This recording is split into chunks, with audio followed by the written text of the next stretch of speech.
Hey, movie lovers, welcome back for another Anatomy of Movie. Today, we scale the heights of this ambitious movie called Skyscraper, starring Dwayne "The Rock" Johnson. Stay tuned. Welcome to Popcorn Talk, featuring movie discussion, news, and interviews. Popcorn Talk. We talk movies. And now, here's Popcorn Talk's Anatomy of a Movie. That's right, ladies and gentlemen. We are here talking yet another movie, yet another Dwayne "The Rock" Johnson movie this year. So many we've already discussed. Who's this guy? You never heard of him. Maybe you heard of Nev Campbell. Yes. We have Demetri Panos. Hey, movie fans, what's happening? And I'm Phil Svitek. Perhaps you've heard of us if you're rejoining the show. Welcome back. If you're just joining us for the very first time, well, that's who we are. What we do is we dissect movies in depth. We don't just review them. Yes, of course, we talk storylines, but we also talk about the development, the production process, the budgets, the box office, and everything in between. All that good stuff. By that description, you can probably assume it's going to be very spoiler-filled.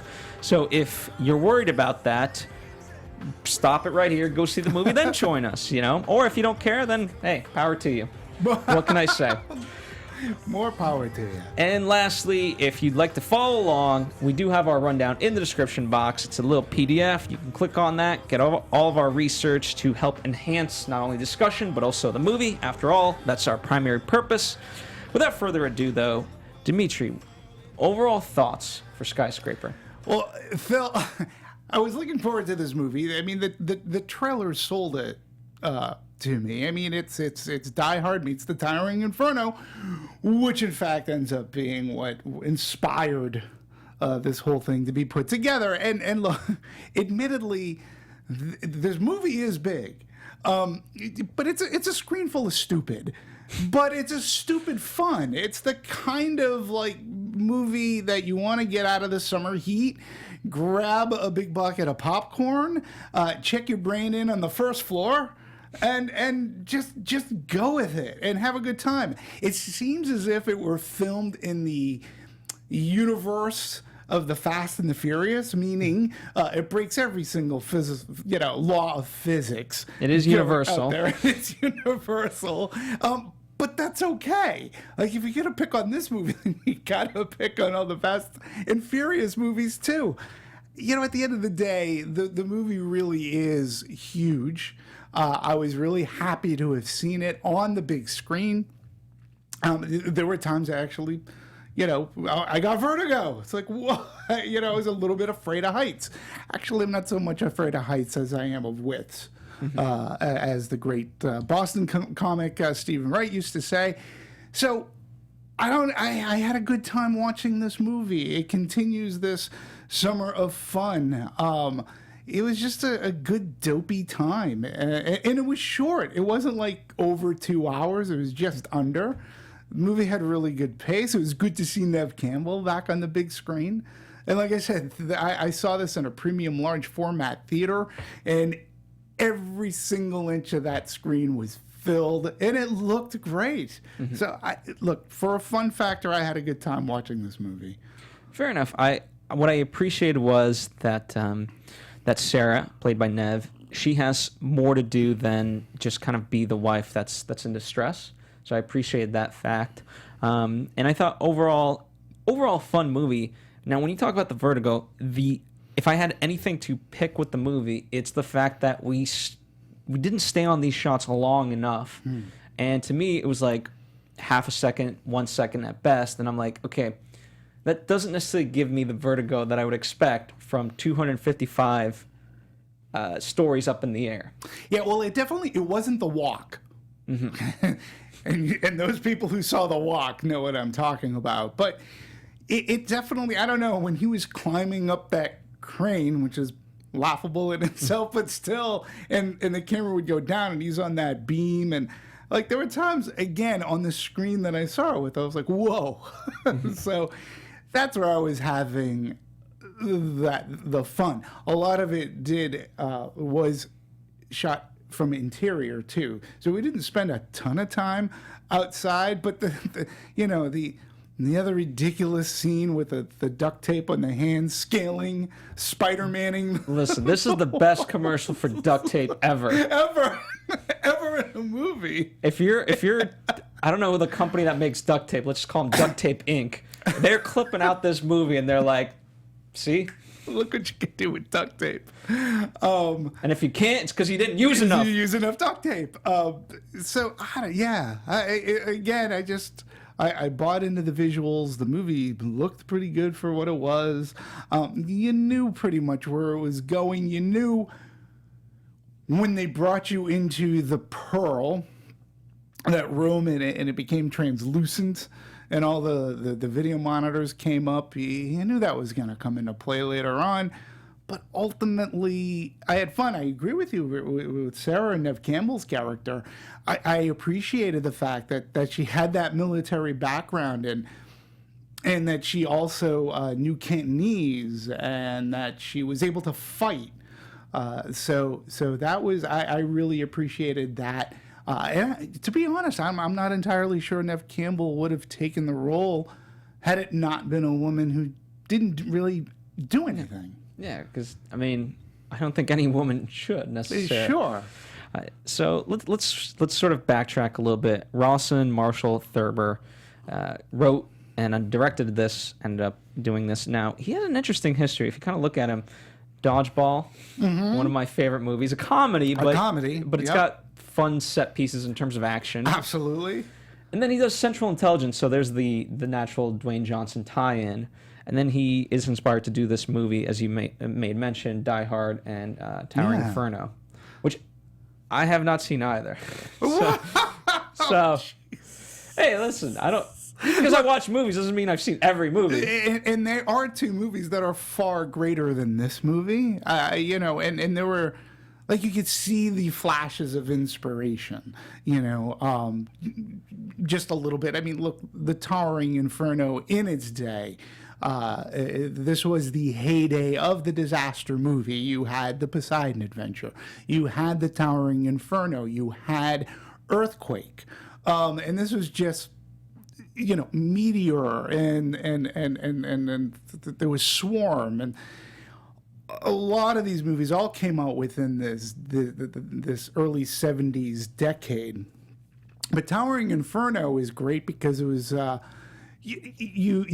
cast put together, and getting to see the likes of Paul Newman and Steve McQueen eventually end up together.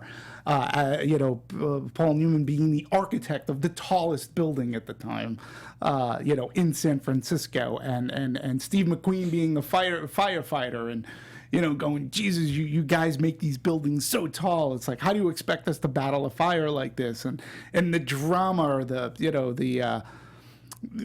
how do I want to put it? Like the soap opera drama of it all, not using materials up to spec to make this building, and it catches fire. And of course, O.J. Simpson, who saves a cat. And little Bobby Brady is in this movie, along with like the likes of Fred Astaire and Robert Wagner, and you had amazing visual effects in this movie. You got involved, Faye Dunaway. I mean, again, a cast that they don't put together these kind of movies anymore. And then of course Die Hard, which really changed the scope. Well, it changed Bruce Willis's career. And it really, he was in comedy, right? At the time. He was in Moonlighting. He had worked with Blake Edwards in this comedy called Blind Date.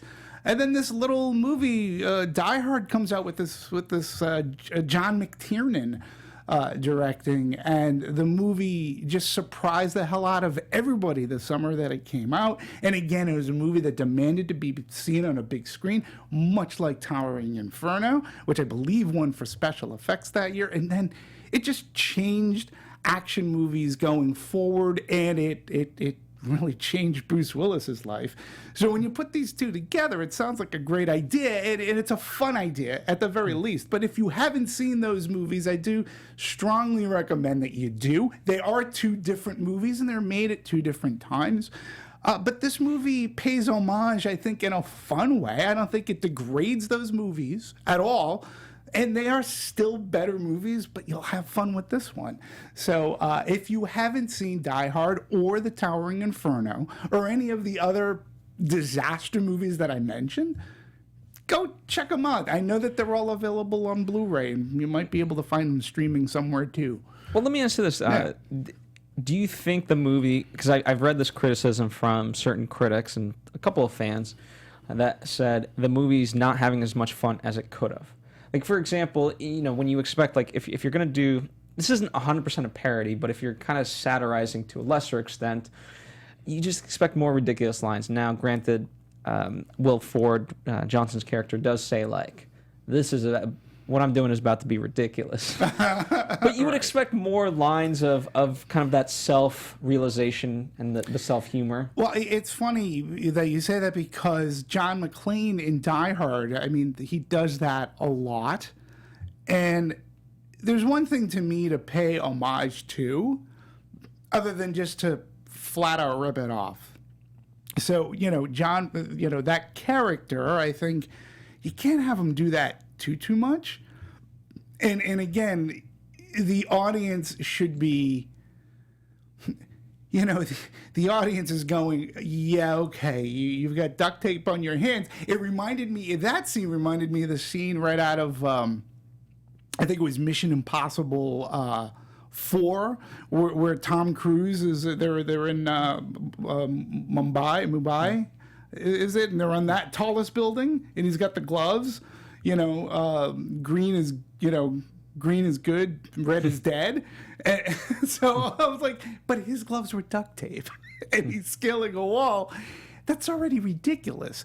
What John McClane was doing, he's going through air ducts and things, and he's like going, "What are you doing, John? This isn't," but he's also trying to piece through what the hell's going on at the Nakatomi Tower, where The Rock is trying to save his family. John McClane's trying to save his wife. It's just two different. They're two different characters, and I wouldn't want, had there been more of that inner outer voice, I would have been. It's too much. Mm-hmm. So I was glad they didn't do a lot of that, because the audience did that for them. You could do it for them. I know the audience. I saw. Man, they were just like, oh my God. They were just yelling at the screen. I had such a good time at my Cinemark Baldwin Hills with the audience I saw it with. I had such a great, it was so fun. I came to a realization that what laugh tracks were for comedy, I think all these audiences watching like something on newscast footage in action movies is actually the surrogate audience. Like that's your cue. It's funny to be terrified. Yeah.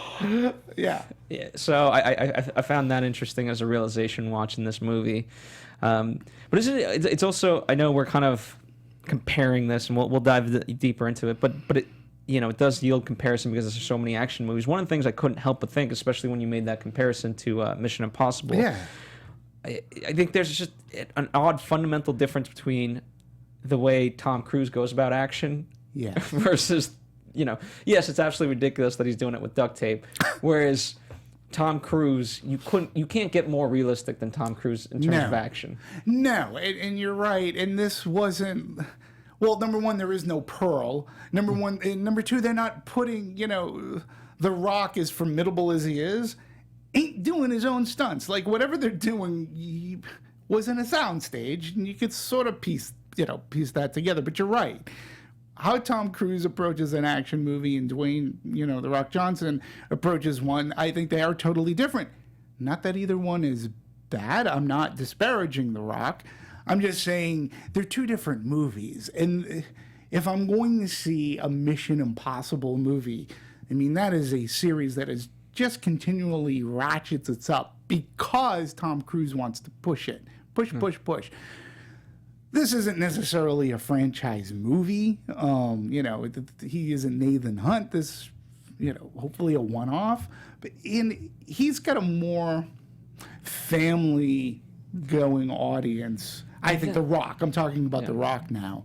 But he's also large. Like, you look at Tom Cruise and him as an actor is larger than life, but his characters, while fantastic, aren't necessarily larger than life. No. Whereas, I mean, you can't look at Dwayne and be like, oh, this is just the size of Yeah, him. well, The let me- fact that he could hold up a bridge. That's right. Well, let me ask you, because this is another comparison that I had too, that I kept on thinking of. This is the type of movie Arnold Schwarzenegger may have made in the 80s, had it been given. Like, because he always played a larger than life character, whether it be in Total Recall or whatnot. This is what watching this movie reminded me of. It reminded me of those kind of heroes, the larger than life, big muscle guy that could hold a bridge up. Yeah. There was a hint of that, the little dash of that too. That's why I guess I thought it was fun. Add to the fact too that he was, I guess the one caveat, the one thing is that he had a prosthetic leg, which they explain at the beginning of the movie, and how he meets Neve Campbell, Sarah. So that was interesting as well, to have to have a handicapped character be not only your star but your hero. And how that was approached, and I actually felt it was very respectful. And he was a guy at that point, after this accident at the beginning, too, if you got to remember, he'd pretty much given up trying to be a hero. So now he's got to try to save his family, and he's not exactly in the tip-top shape, but he's better shape than I could ever be, But I like that. Yeah, I think it has a strong message, and obviously, what I appreciate at certain points, it became a disadvantage because, let's say, in the early fight against his best friend, his friend knew to go after the leg and just keep kicking it out, and yet that didn't deter him. And then in later scenes, what could have been easily a crux turned into an advantage. He was able to stop the the doors from closing with it. So he was able, and it's just funny him giving a kiss to it. So I appreciate, in that sense, I know he's taking a little bit of backlash, but I think it's a positive message overall, no matter who does it. Like when you have The Rock saying like, hey, no matter what your circumstances in life, it's really not a handicap. Yeah. Go and live your life. I think that's a pretty powerful thing, no matter what the movie. That character didn't let the handicap keep him from trying to save his family. So I appreciated what he was able to accomplish with the character. Look, I'm not handicapped, but I was like, if somebody's watching this, yes, maybe they'll laugh because of scaling the things, but at least they're making a hero out of it. They're not making fun of it, and I think they did it with a cool kind of respect that you don't see in movies. Yeah. So I liked him doing it. Well, let's talk about his character, because one of the things we talked about in Rampage, another Johnson movie, was that he always, as you may mention, he focuses on the family and good morals. Now, there's nothing in this movie. It bleeds good morals. I mean, geez. Who loves you? Daddy loves you. Who loves you? Daddy loves you. Right. I thought that was a very powerful message, and again, it extended to the whole family. It wasn't like, okay, dad's the strong one and mom's just there. No, both did their parts, and then that in turn, like in a lot of the press tours, they've been playing the clip of, "Are you scared?" Right. Yes, I'm scared. Well, being brave. In order to be brave, you have to be scared. And like, right. For what it's worth, that's actually a pretty decent line in otherwise like absolutely ridiculous movie. Listen, we talked about Rampage here. In all honesty, again, to me, Rampage is another screen full of stupid. But I had more fun watching this movie than I did. I could take the cheesiness and hokiness of Skyscraper more so than I was able to stomach it with Rampage. And Rampage, I had an okay time with, but this one, for me, this one worked better. Yeah. Maybe because it was the homage to the action movies and disaster movies. But you're right. I mean, again, he's playing a hero to his kids, but he's playing a good dad. But he also has a wife that supports him too, which I also appreciated. When he was nervous about doing this, about taking the job, I should say, when he was nervous about taking the job and interviewing, she was a good morale booster for him. So I always find that our heroes, they can be larger than life, but there's, in one way, shape, or form, a humanistic vulnerability to them. Yes, they are stronger than the average mortal man, but within them, there's something that makes them afraid or nervous, or they have self-doubt in something. That's the one thing that humans can connect on, because even though I'm almost as fit as The Rock, almost, I think. But from a humanistic, self-doubt is a theme that everybody can relate to. Absolutely. And, one of the things, like, we all love a good, it's no secret, like, with all these superhero movies, there's a fantasy element. Mm-hmm. And, I don't know, there's just something about, like, a skyscraper. It's always been man's mission to get to the moon, to reach the outer limits of the sky, and so forth. And so when you build a building that literally reaches the sky, I think that's a great sort of notion to go off of, and they're able to pull that off. And I think the way they go about it and set it up in the movie is very fast and simple and easy. Yeah, and it was sort of a cool building too. I love the design of it. So since we're talking about The Rock or Dwayne Johnson, he goes on and he does explain part of why he was drawn to this. He said easily one of the most physically demanding role he's ever played. He goes, and the number one anchor with audiences all around the world is the bond of family. He goes, regardless of race or culture or class or religion, the ideology of family is one everybody relates to. And there's something very visceral about a family being torn apart and parents doing everything they can to protect their young. So that's always been a special anchor for us in Skyscraper. And for us to explore this on the canvas of film makes it so relevant to people. So, I mean, everything that we were talking about, that was one of the things that, in talking with Thurber about making this movie, that was an anchor for him. But it seems to be an anchor in almost all of his, of recent movies. Yeah. Well, it helps. Like I said, they had a good working relationship from Central Intelligence. Sure. So that helps. And as far as Neve Campbell, she called the script a page turner, which I haven't read the script directly, but you can kind of imagine why she would say that. Yeah. And a lot of great actors just in general across the board, whether all the Asian actors or the villains, if you will, as well. So I thought it was a good mix, and I appreciate it.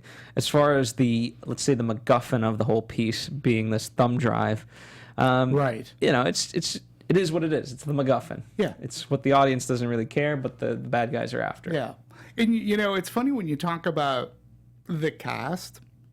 So reading up on it, in a sense, it really is a worldwide cast, as you were saying.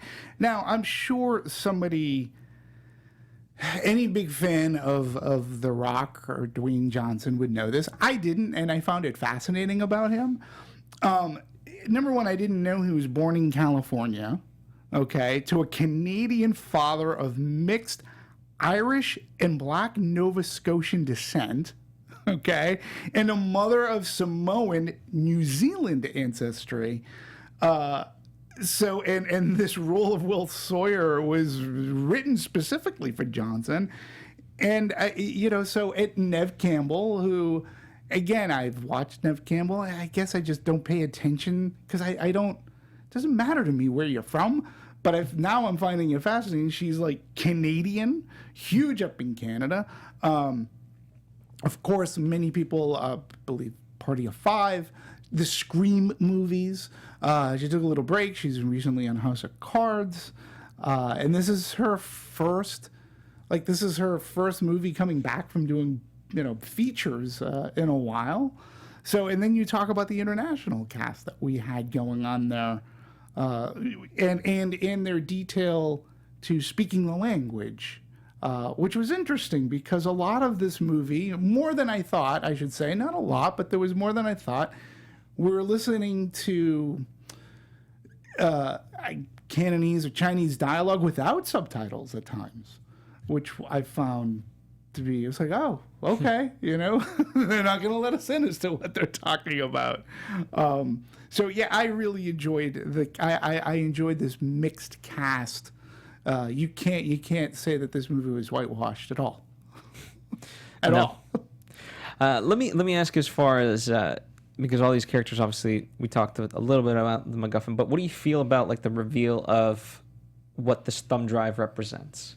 Because we don't get it until pretty much late in the movie. Really late in the movie. I mean, even I would say more than halfway through it, we finally get the thumb drive, but we don't really know what the hell it is, and then it's finally revealed. Oh, it's the list of bank accounts with names.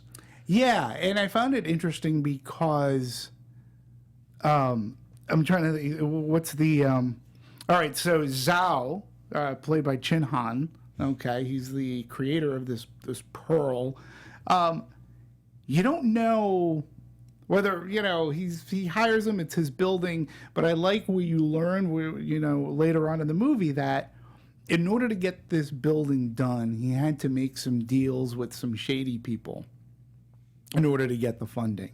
But doing that, he was like, well, okay, if they're going to try to hold me, extort me, well, I'm going to do this because I have technology on my side. And yeah, so he gets the list of all the bank accounts where this, they're not the Yakuza, but they're, I don't know what you want to call them.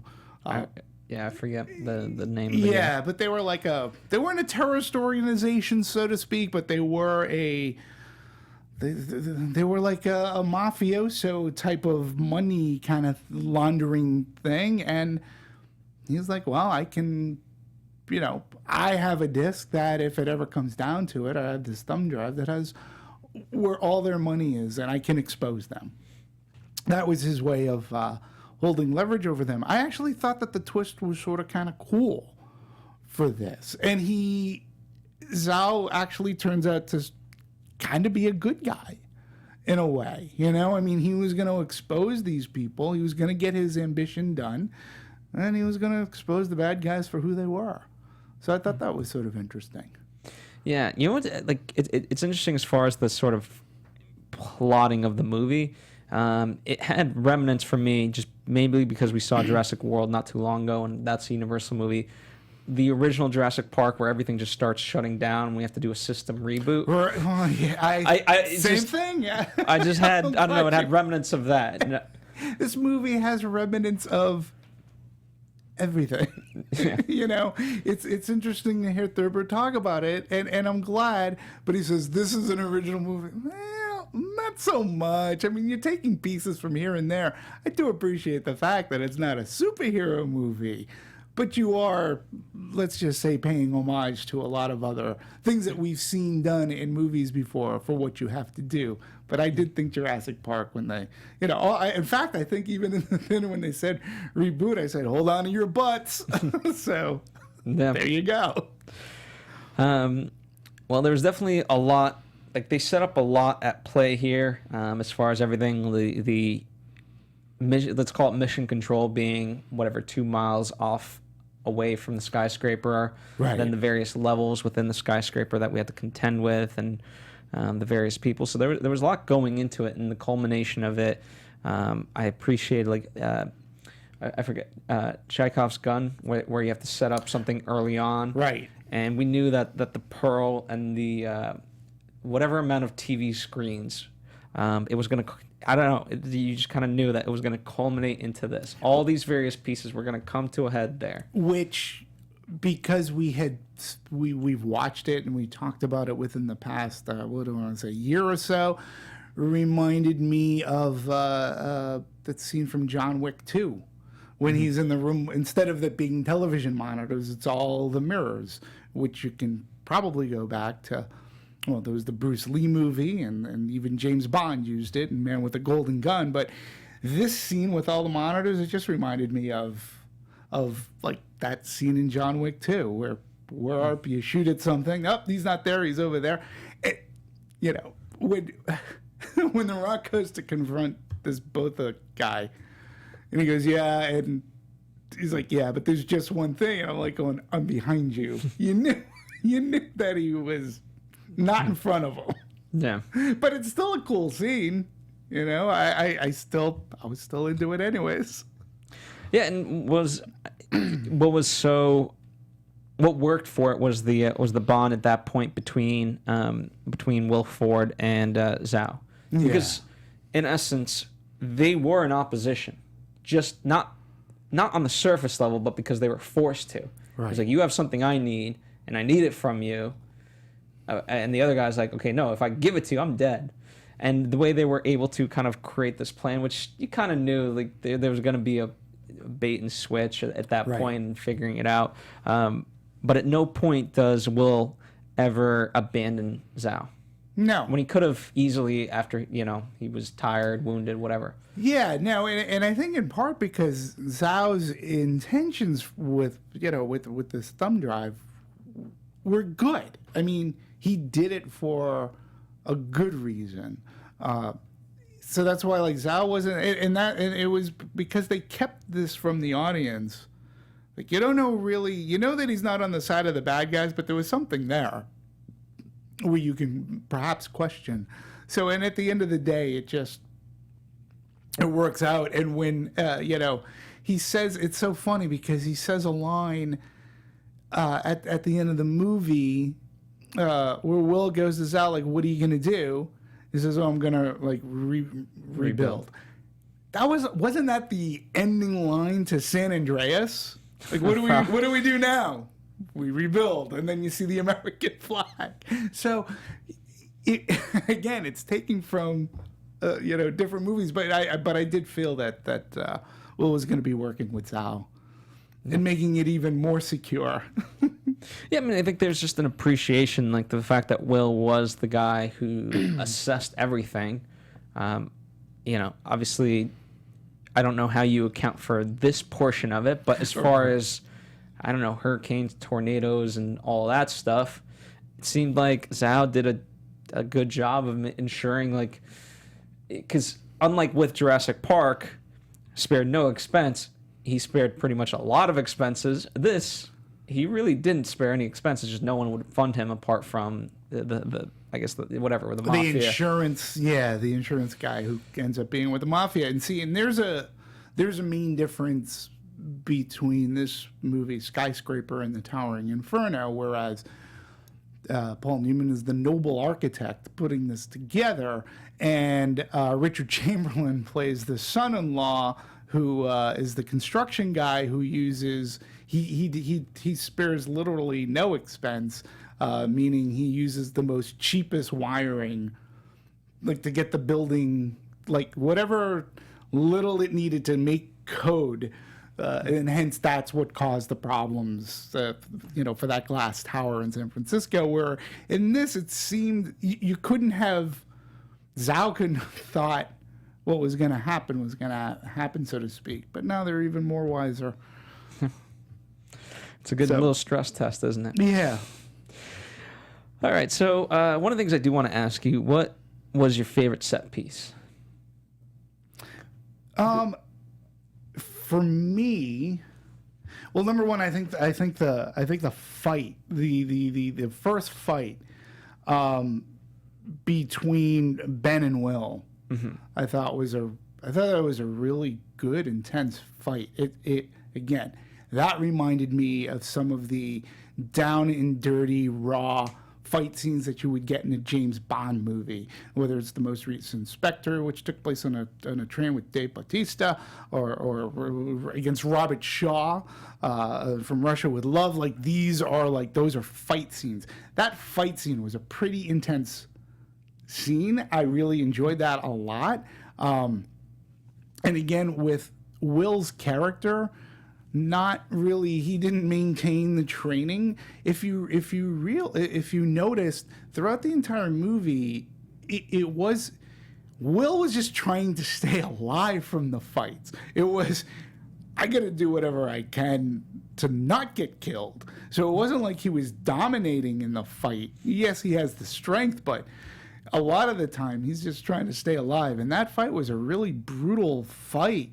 right down to the end. I like that, and it's got to be the climbing of the crane and the jumping from jumping from the crane, to the building, because that's the one that actually gave me the most sense of,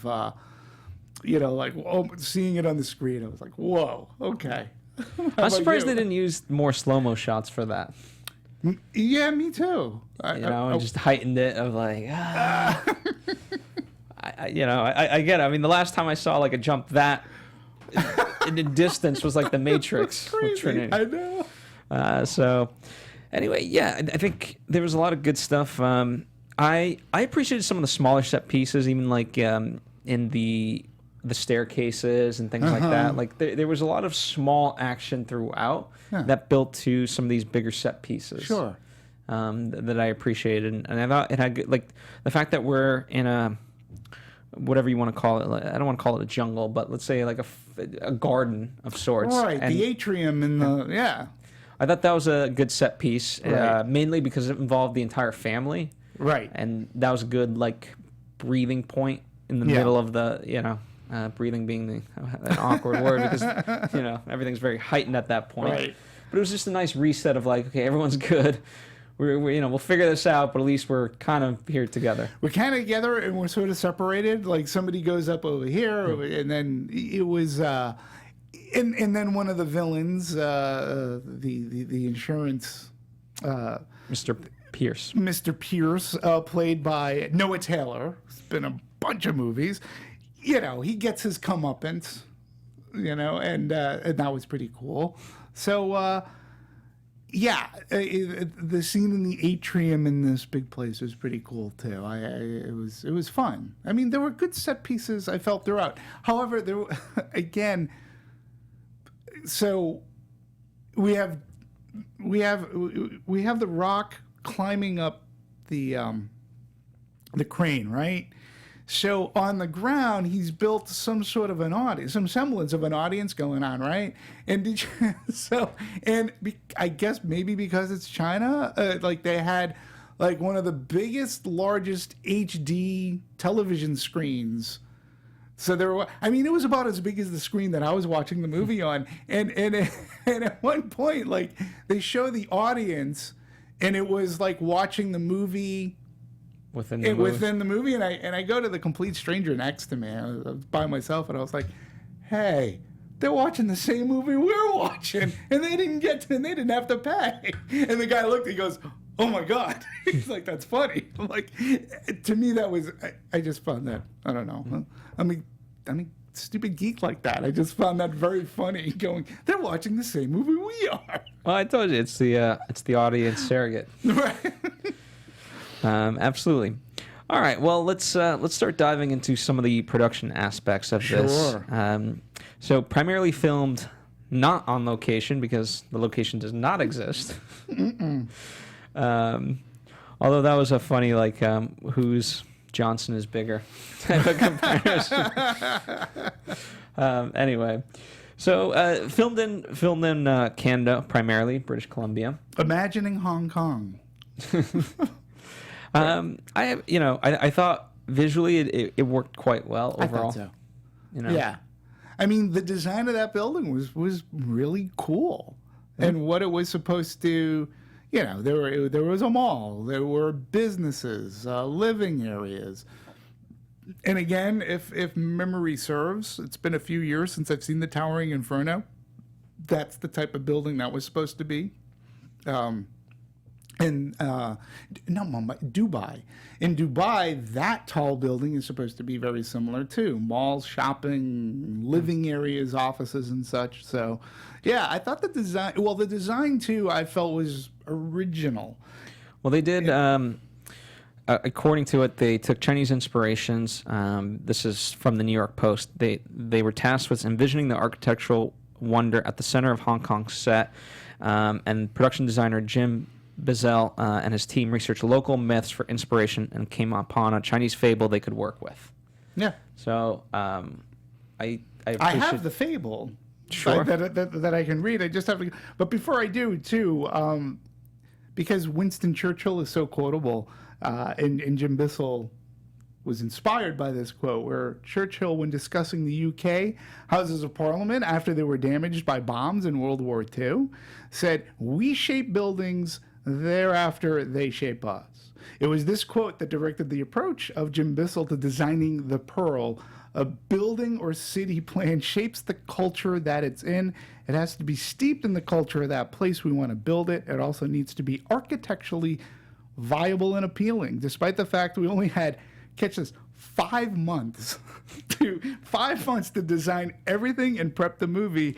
The Pearl had to look like it took years of development, which it sort of kind of did. So wait, hold on, I'll go back. And the fable from which the Pearl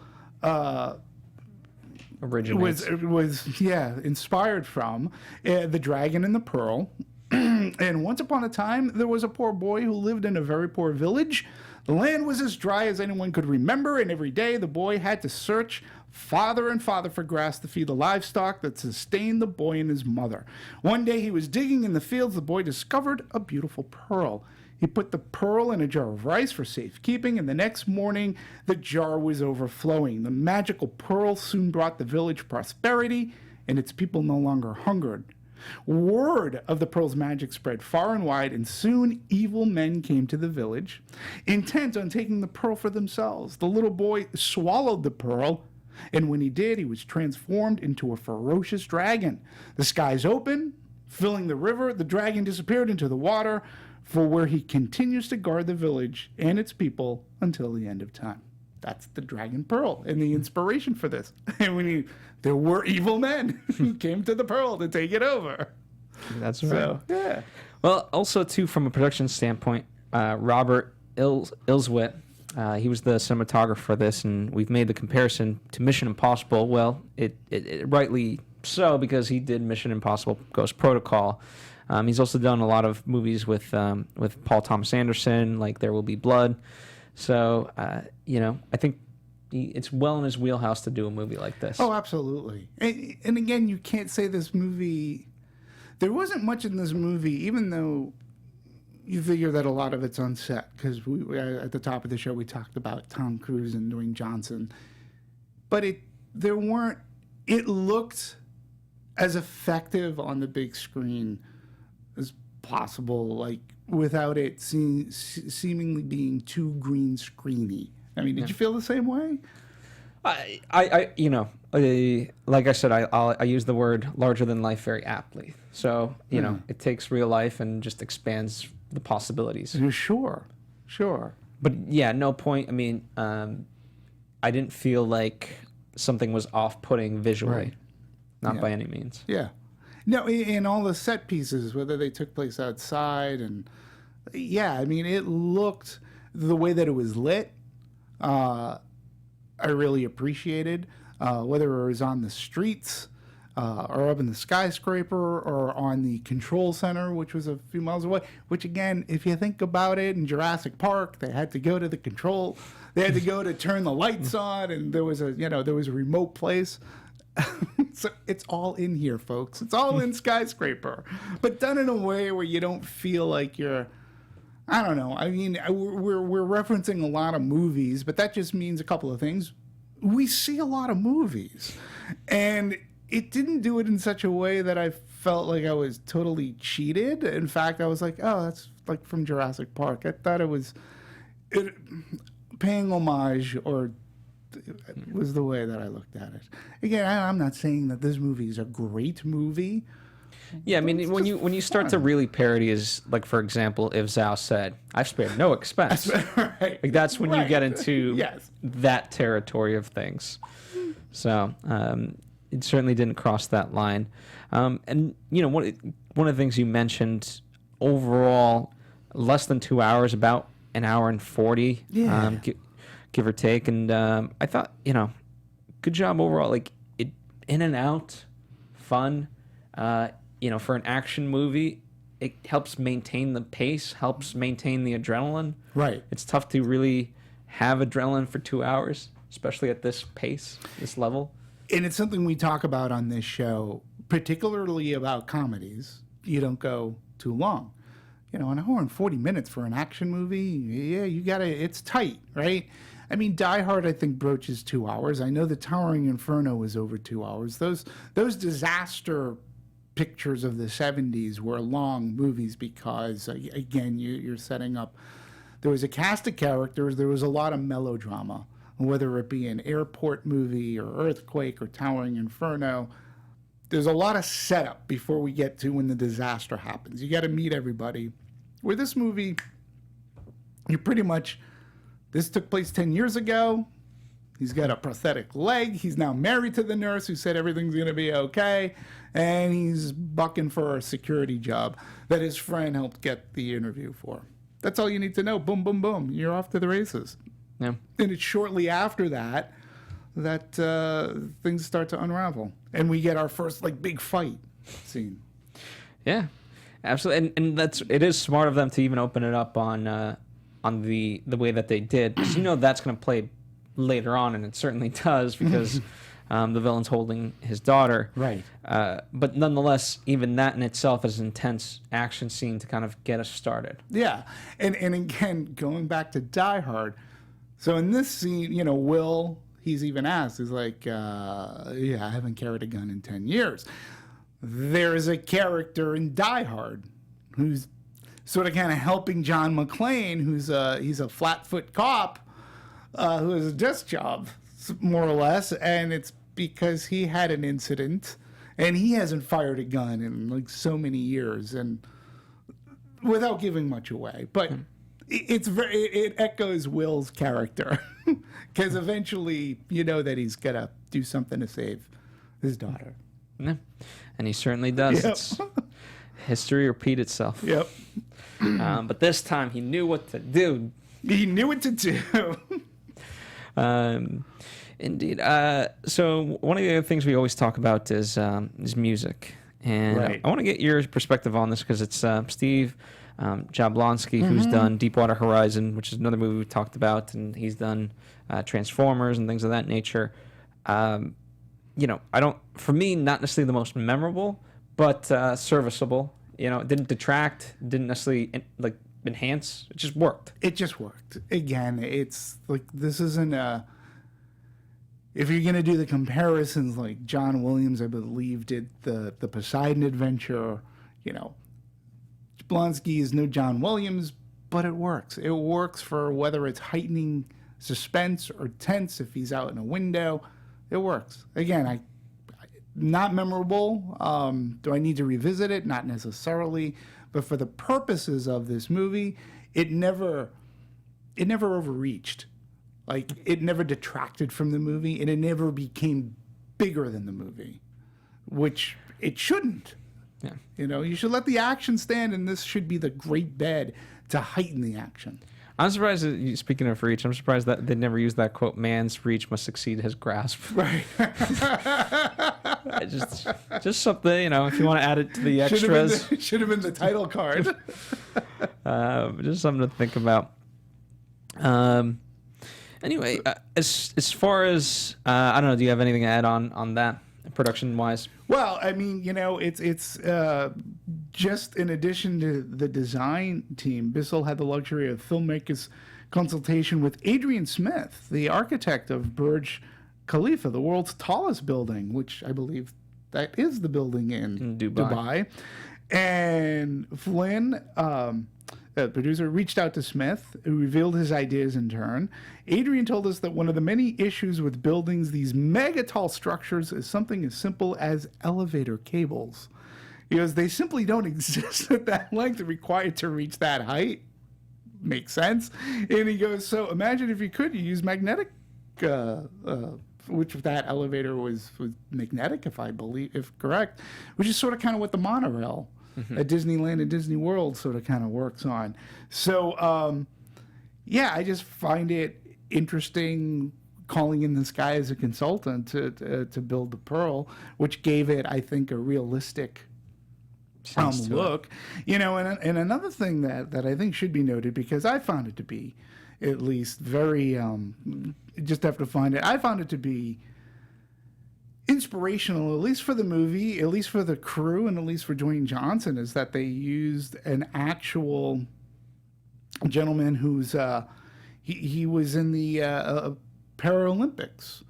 And I give me a second. I just need to find this gentleman's name because I think it's important. I didn't know that.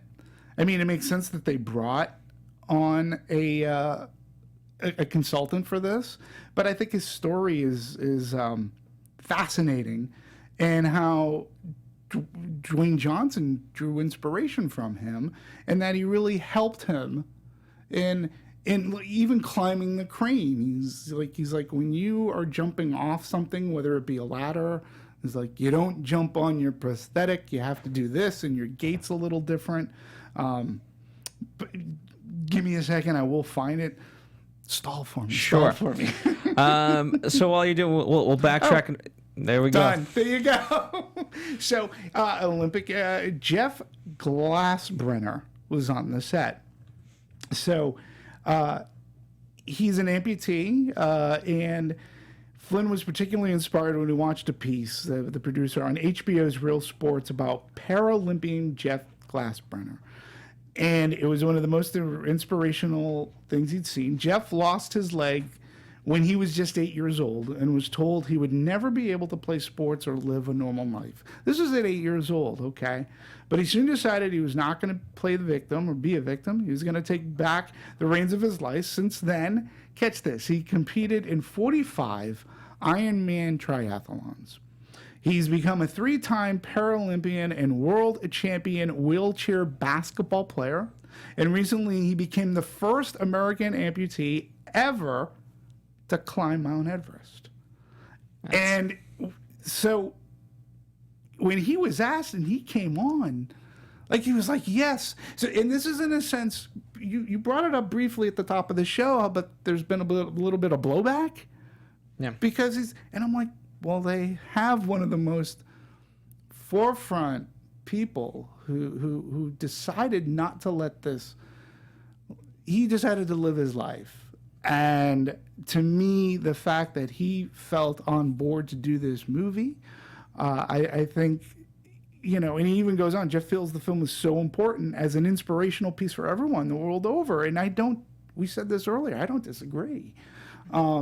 And it was great that they got him on there, and that he wanted to go and help them out, so that Will's character, maybe in some sense, if there is an 8-year-old who is on crutches or something, who watches this movie, might think that he can imagine being the hero too. And that's the thing that I appreciated. Well, I also look at it too, like, in this day and age, everyone bitches and complains, and it's like, listen, this guy has more to bitch and complain about than you, and yet he's not. What does that say about you? Oh, okay. Yeah. Good to know. So, there's an interesting story too about Jeff that I wanted to share, because it's all about, because he also talked about the psyche, which we saw that with Will's character, right? And he talks about he was coming home actually from scaling Mount Everest. And he was sitting in an exit row, and he was happy for the extra room, as we all could be if we're sitting in the exit row. But you also know that one of the first things they ask you is, in case of emergency, are you able to help out and whatnot? So he's sitting in this row, minding his own business. The flight attendant told him he had to move seats because, quote, I need somebody who's willing and able. And Jeff replied, well, I am willing and I am able. He goes, I just scaled Mount Everest.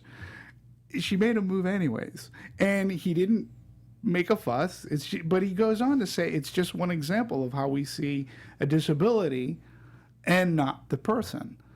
And I sort of kind of felt the movie sort of portrays that theme. Yeah. And it was really cool. And he was able to impart this. And I'm sure that helped Dwayne Johnson, and how he was going to portray Will. Absolutely. Well, speaking of, along those same lines, Johnson, he surprised amputees at NYU's Langone Health's limb loss program, and he paid tribute to them and kind of spent the day with them. They watched Skyscraper and all that, and it was just as he says, unforgettable time spent with amputees, doctors, and friends, showing them thank you for the love and support, and me playing an amputee. Yeah. It's to me, it's when someone does a disservice to any particular community of people, whatever that community might be. Right. When we run into problems. Mm-hmm. Yeah. Yeah. No, I was trying to see why are people upset. And I was reading and going, that's not really overly fair. Like, I think some of it too is, well, why didn't you get a real amputee to play the part? And again, I understand that there probably are a good handful of actors, but in the end of the day, it is a business, and somebody like The Rock, his name should lend something to the project, and I don't think he did it. It reminded me again of another movie, Gary Sinise in Forrest Gump. Gary Sinise isn't a real amputee, but he played that part with great respect, and I thought he did a really good job. And that's not as in depth as Gary Sinise is, but I sort of saw the parallel there. The Captain Dan. Well, also, one of the things, I sort of look at it is there's a lot of people who tend to criticize online for a lot of things, but don't really know the context. And the reason I can make a decent conclusion as to that is because the movie didn't do as high as people predicted. So that means just not as many people saw it. Right. So you're kind of just blowing smoke to something that you haven't quite seen yet. Right. It as of now, let's see, a worldwide total, this is what I have so far, 73.9 million against the budget of 125 million. So, the estimates kept going down and down as weeks and more importantly days came to the premiere. Yeah. And ended up around, they estimated 24 million for the opening weekend. It got around that. So, I mean, I don't know, it's almost surprising. 25. I was actually kind of surprised. I didn't. I had seen it the Thursday night prior to its. I went to preview night, as I try to see a lot of movies that way. And after watching it, I know, like I said, the audience I watched it with loved it. They just ate it up. They just had a good time. And this is the kind of summer popcorn fun movie. I mean, it doesn't. Not everything. Not everything's going to be like a Mission Impossible or a Marvel movie or even a Jurassic World. Movies can be a little dopey and you can still have fun. It's just when look, it's like a bunch of things. If you had bad acting, if it was really bad visual effects, if you had the dumbest of plot points, then you're not buying this movie. But it didn't have bad acting. It had good fight scenes. It had some decent set pieces. I mean, if I'm enjoying a Fast and Furious movie, there's no reason why I couldn't enjoy this movie too. It really did seem as if it were filmed within that universe of, okay, logic's out the window here. But I had a good time. I was a little bit surprised that audiences, because they so seem to love The Rock. And if you can make a movie like Rampage work, I don't understand why you couldn't why this summer movie couldn't work. Well, it did get a B+ cinema score, which isn't an A necessarily, but it's still pretty high. Mm-hmm. Certainly, it's okay. Since a lot of the other movies we've talked about do far worse. Sure. So it's not bad. I mean, although a 49% on Rotten Tomatoes, it was never going to Scott. That's actually quite surprising for a movie like this with critics. Wait, that it was like 49 or 50? You expected it to be lower? Yeah. Did you? I mean, for critics certainly, because they just show up their own ass sometimes. I enjoyed it. I mean, I would give it higher than a 50. That's for sure. I mean, again, this isn't a great movie.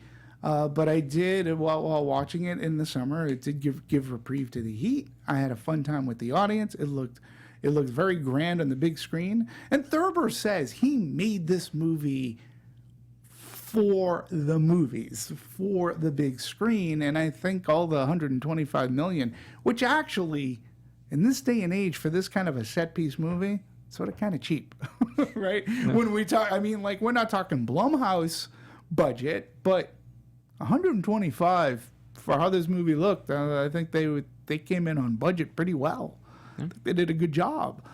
So I actually was a little bit surprised. You know, the only thing that I can think of is they seem to have just miscalculated Hotel Transylvania 3, which again is going for where The Rock normally goes for that family crowd. They went right up against a family movie where there hadn't been an animated movie since Incredibles 2, which is, you know, it's been out for a long time now. This is the only thing that's out there animation-wise. So that may have been their only it was, you know, hindsight's 2020, and they're probably looking at it, yeah, we should have probably taken Hotel Transylvania 3 a lot more seriously, is my guess. I mean, the tough part is, like, try squeezing anything into the summer schedule. It's like, yeah, like, there's nowhere to go. Yeah, and it makes me wonder, too, like, all right, let's say roles were reversed for this and Rampage, right? Say Rampage came out on this same date, I wonder if it would have fared similarly as Skyscraper did, going up against a Hotel Transylvania 3. Again, I found this movie to be more entertaining than Rampage was. Maybe I'm in the minority. Viewers, if you've watched both movies, which one did you have more fun in? You've seen both, right? I've seen both. Which one did you like better? I think this one's far better to me. Because it's not quite San Andreas, but it is somewhat of a companion piece. It's sort of. And to be honest, like San Andreas, if you're looking for the best of The Rock as far as those movies, San Andreas is a really good movie it's overall. A lot. That one, of the three, San Andreas, so San Andreas, Rampage, this Skyscraper, San Andreas, by far has. It is a lot of fun, and it is an homage to the disaster movies and Earthquake in particular. And it was, you know, really a well fun done. ride. Yeah, I agree with you. And then I would put in Skyscraper and then Rampage. Yeah, you know, but I found this to be a more enjoyable movie for me, you know, than I did on Rampage. Well, fair enough. All right. Well, that's our thoughts and opinions on this movie. Of course, if we really racked our brains, we could think of more. But that's what the comments section's for. Let us know what you think. Let us know what you guys want to discuss further. Happy to do so. It's always a fun time reading what you have to say. In the meantime, Demetri, any final thoughts before we head out? Yeah, listen, hopefully you did see Skyscraper, and hopefully you did go see it in a very big screen. If you're watching this and you haven't, hopefully maybe we persuaded you to go see it on a big screen. It's summer movie fun. You've got one more week before Mission Impossible Fallout opens. So this movie is still in theaters. It's still playing on a big screen. It's popcorn fun. And what better popcorn fun movie to talk about rather than on the Popcorn Talk Network? Absolutely. So, yeah. And also, I just want to say hey to Meet the Movie Press. Simon Thompson and Scott Menzel are down in San Diego, Comic-Con. So they're working their way through all the porgs that are down there. But they, you know, they actually really enjoyed the movie as well. In their real press, they thought that the movie was equally as fun as we did. So. Yeah. Well, there you have it. Thank you, ladies and gentlemen. On behalf of Demetri, you can follow him at DMovies1701. Thanks. Yes, please do. I'm almost up to 300. Look at that. Almost. It teeters. Scaling the heights of that Twitter sphere. Oh, yeah. Oh, I'm scaling all right. I'm at Phil Svitek. That's pretty much everywhere. Thank you guys for joining us. We do appreciate it. Down the pipeline, if you like action movies, we've got Mission Impossible Fallout, so we will be talking about that. If you love The Rock, we did do Rampage. We've done Jumanji. We've done Baywatch. Baywatch. This was better than Baywatch. This was better. We did San Andreas. So we did. We do have a collection for you of just action movies that if you sift through, you can find. You'll be doing Transylvania 3. And Equalizer 2. Yes. Which I saw last night. And Mamma Mia, here we go again. Here we go again. So there's a lot more movies coming out. It seems this summer is rich with movies, like a lot and stuff that I want to go see. Yeah, a lot of it is like kind of can't miss. Yeah. You know what I mean? You kind of just want to catch it all. That's the way I feel this year. Yeah. So it's a good feeling. It's an overwhelming feeling, but a good feeling. Yeah.